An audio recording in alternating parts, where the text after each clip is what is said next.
KIOST, Korea's very first development of underwater space platform project.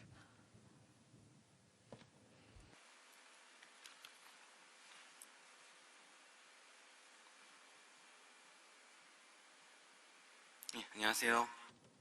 Good morning. I am Taek Hee from KIOST. I would like to present on the development of underwater space platform. This year, we have taken on a new science project, and I will introduce the project, but before that, let me start with the background. I think the flicker isn't working properly. So when we think of underwater, the 생각을 이제 하는데 먼저 underwater world, well, I apologize for not preparing my slides in English. So when we think about the underwater world, we think of underwater cities, and underwater cities are often compared with space cities.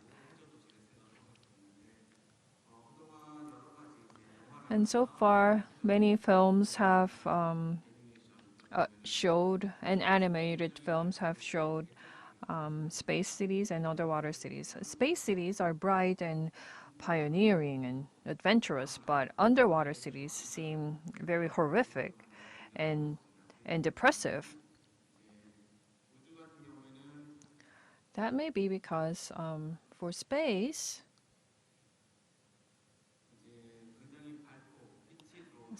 is full of light and is bright. So the space has this image of being very bright, but underwater there's no water, so underwater will be very dark. And perhaps that's why there are two different pictures painted of space cities and underwater cities. And earlier you heard that it's very difficult to observe the ocean.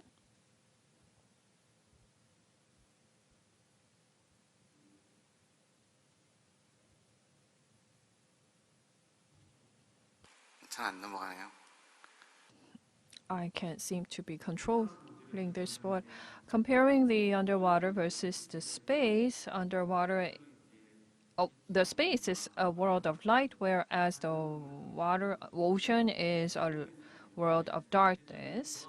In space, there is no air. It is a world of vacuum, but in the water, it is full of high pressure and water.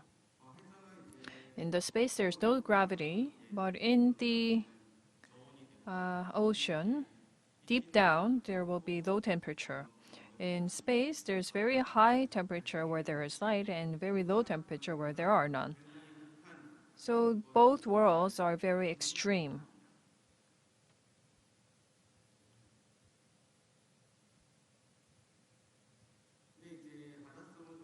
But the deep down in the ocean remained an unknown world, whereas we had some observation of this space. And we heard repeatedly that observing the ocean is very difficult. But space, there are commercial usage now, and there have been much support provided to spatial exploration. First, for the military activities, but mostly because observing the space is possible with immediate results. Even if we do not go to space, we can see the universe, and we can use telescopes and electromagnetic telescopes for immediate observation and results. But in the ocean, there's no light, so unless we go down physically underwater, we cannot look at the ocean. So we do need equipment to conduct that research, and that's why we can map out the moon, the Mars, and the space, not so for the ocean. And the research does not produce immediate results because we have to physically be present underwater. And so the ocean space remains unmapped.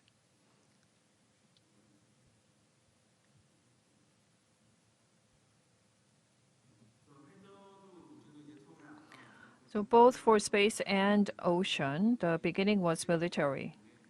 And there were regime competition, so there was no consideration given to economic viability.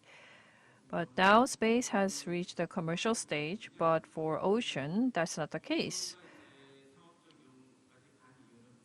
For space, there's commercial development because so far there was so much investment made without consideration to economic viability. But for the ocean, initially there was large investment, but ICBM and submarine launched missile system, once those came on board, there was no point in making further investment on the ocean. So these are some of the space technology used in daily life. NASA used to make huge investments, again, without considering economic viability. This led to great wide scope of technologies that led to the private sector that really creates a lot of economic value. For instance, Nike air cushion originated from where astronauts spend a long period of time out in space, and that would weaken their bones. And once they return to Earth, it'll be very shocking to their bodies. So sometimes their bones would break. So NASA developed a technology to put air cushion under the shoes to buffer the shock, which led to Nike air cushion. There's LASIK operation. There's fuel cells. And shape memory alloy, and medical remote medicine for the astronauts as well. And we used to joke that because there is no gravity in the space, you cannot use pens. So NASA developed a space-friendly ballpoint pen. And they met with Russian astronauts and boasted that pen, saying that we can use this pen in space. And then the Russians responded by saying that, well, we just used the pencil. So that was one of the, it was considered to be a big failure of making unnecessary investment, but that it really is the zero pen that you use today, and it has created a huge economic value. And in the ocean, we need extreme conditions and we need converged extreme technologies. And we believe that ocean technology can develop into commercial technology as well. So we basically aim at building an underwater base or a place where people can live underwater. And this, I think, is similar in concept to the space station. So we can use the underwater space, starting with tourism, and we will be using more advanced technology for scientific and military purposes, and ultimately to build a base where people can live in underwater cities. Economically speaking, the one with the best benefits with the smallest amount of investment required would be underwater tourism and leisure. China, for military purposes, is developing underwater space, and in the US, there's Aquarius, which is the only underwater platform in operation in the world. This has been used to develop space technology and diving technology. So if we were to develop underwater space and platforms, scientifically, we can make use of these purposes for these purposes. Underwater environment can be used for scientific research, underwater observation, meteorological or ocean phenomenon observation, or military drones, expanding the use of drones. Training site for deep sea divers and astronauts as well, and submarine bases. So right now, one is in we have an underwater data center as part of our project, and Microsoft has conducted this until the first half of this year, and we went to see for ourselves. In the global ICT industry, 20% of the electricity used are used by the data center, and 50% of that data center electricity is for cooling purposes. And recently we saw the Kakao fire incident. Data centers are very important, and we have more and more data centers being built, and they will be using up more and more electricity. To reduce the power used, MS has developed their underwater data center and tested and found that they are able to use 50% less energy. Stability is actually 8 times higher. Reliability is 8 times higher. And there's a lot of failures that occur with onshore data centers, but underwater data centers are far less showed far less failures, and only a few failures were really minor issues with cables disconnected while being shipped over to the site. And we have issued a patent of optimizing the heat releasing system and to use the seawater through the duct to cool down the data center. And next, we also have hydrogen storage systems or underwater tourism purposes and rescue purposes as well. So again, this is the hotel and leisure tourism purpose that underwater space can serve. This is the area where we can immediately reap economic results because the lowest level of technology is required. Right now, these leisure facilities are being built about 5 meters underwater, and there are many different plans and operations.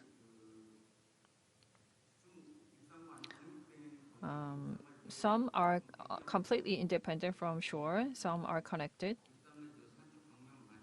One wall is open to the ocean while the rest is connected to shore. For instance, for Dubai, Atlantis, the Palm, the facilities are, you can see the ocean with one of the walls, through one of the walls in your guest room, and it's about 30 million won per day.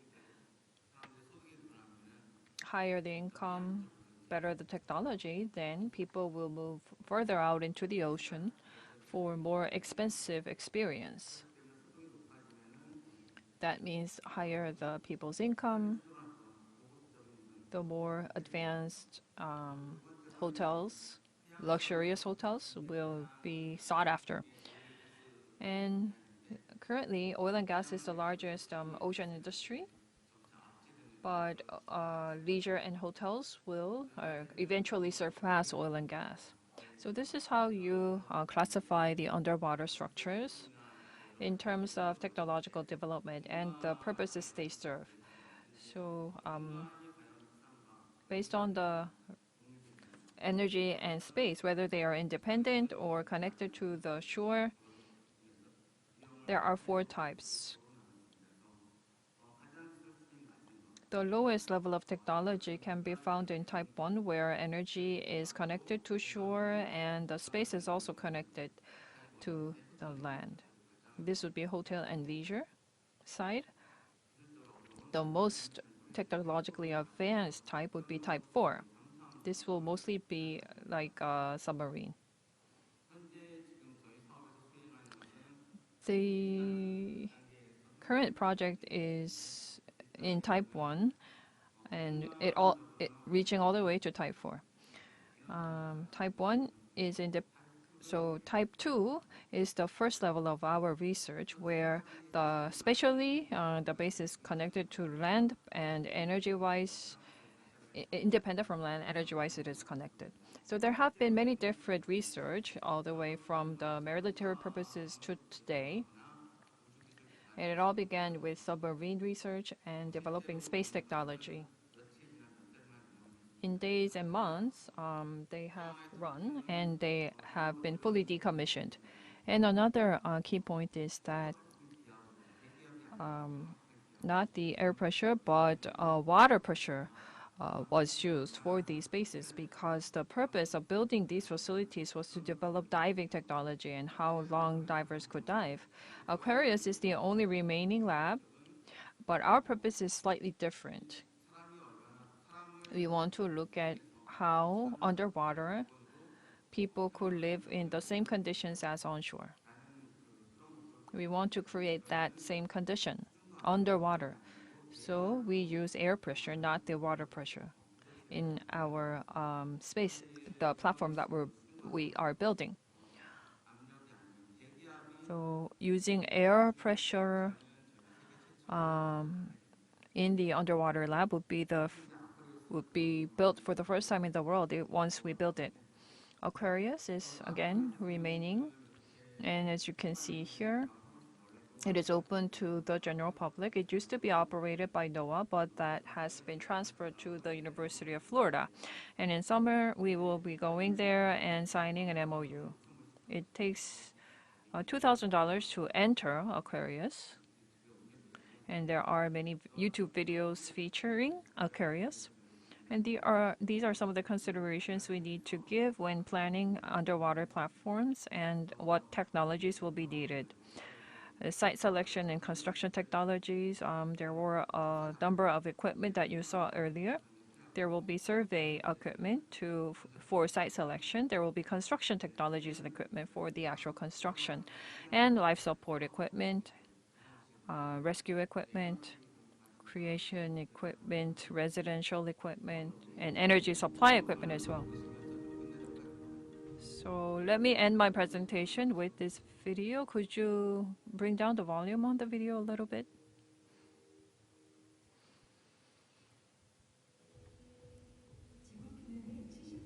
차지하는 바다. 그 속엔 엄청난 해양 자원들이 잠자고 있습니다.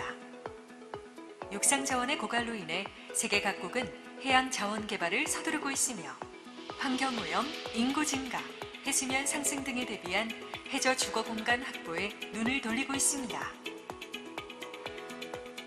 한국해양과학기술원의 연안개발 에너지연구센터 역시 관련 기술을 개발하고 있지요.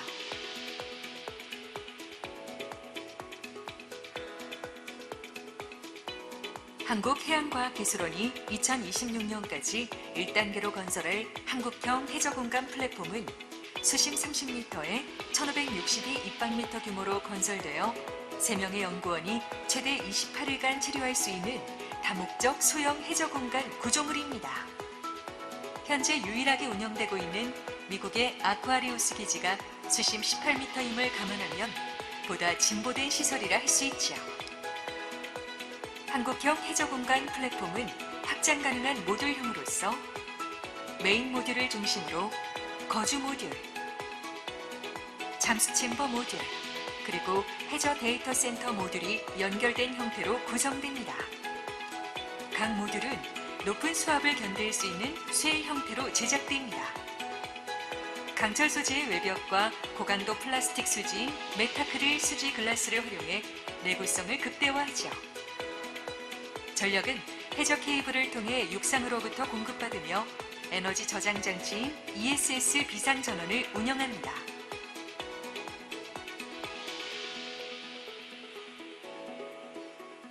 메인 모듈은 해저공간 플랫폼 내에서 관측 및 연구 활동을 수행하는 공간으로 다양한 연구 장비와 모듈 전체를 운영하는 시스템이 탑재됩니다. 플랫폼 운영 시스템은 기지 안전 상태, 압력 상태는 물론 산소 및 이산화탄소 포화도, 공기 정화 상태 및 전력 운영 상태 등을 실시간 모니터링하며 자동으로 최적의 플랫폼 상태를 유지합니다.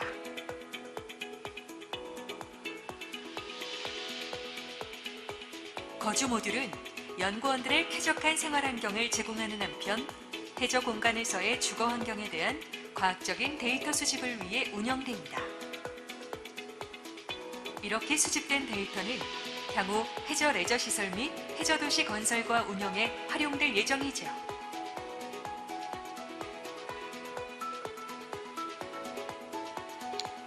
잠수 챔버 모듈은 플랫폼의 출입구로서 출입 공간과 잠수병 예방을 위한 감압 공간으로 구성됩니다.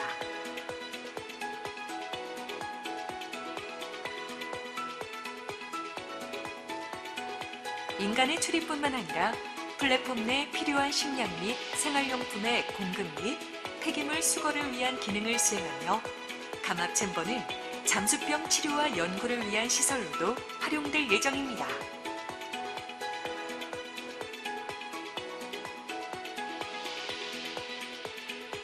한국형 해저공간 플랫폼은 해양과학뿐만 아니라 ICT와 연계된 산업지원 연구도 수행합니다.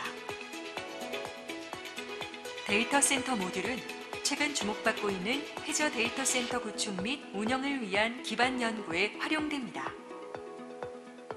해저 데이터 센터 모듈은 평균 수온 4도씨의 무한한 냉각수가 데이터 센터에서 발생하는 열을 무동력으로 냉각시킴으로써 데이터 센터 운영비를 50% 이상 절감할 수 있게 하죠.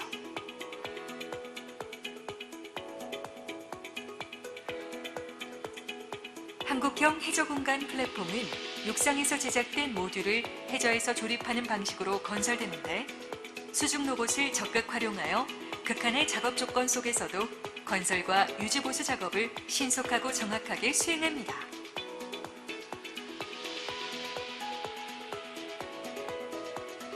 위기 상황이 발생할 경우 안전관리 시스템은 긴급 대피를 유도한 후 통로를 차단합니다. 피해가 심각할 경우 탈출 슈트를 착용하고 긴급 탈출을 수행하죠. 레저 휴양에서 해저도시 건설과 해양자원 개발까지 무한한 해양자원 확보를 향한 위대한 첫걸음. 한국형 예, 제가 한 3분 정도만 사업 속 So let me just use 3 more minutes on project introduction. So we started phase 1, and until 2026 we will be conducting our project. The purpose is to build an underwater space construction and manage the construction with technological development and testbed development. It will be 30 meters deep. The target is for 50 meters for 5 people to live. And so the structure will be built in a way that it can withstand a depth of 50 meters underwater. And here, as you saw in the video, the habitation model, data center model, chamber model are the main research models. So this video was made last year. And this year, the model has slightly switched. So this project was really rushed through, and without developing our source technology, we used the MOF technology and their R&D results to reduce the cost. So all the R&D outcome will be pulled together, and only the technology that is lacking are separately developed. Design, construction, operation, and maintenance technologies will be developed. KIOST is leading the project. We have a consortium with a number of organizations like CRISO, Korea Register, KIOST, and many other entrusted organizations. And Ulsan Metropolitan City is providing a support as a local government. And so that is the role assumed by different organizations. KIOST will oversee the entire project for medical or data center building. For data center, SK Telecom is involved, and for construction, Hyundai Construction is the constructor. So until last year, we have completed phase 1, and phase 2 and 3 is planned out for 2024. And if plan goes through, about 550 billion won will be used in budget, and I will do our best to make this a successful project. Thank you.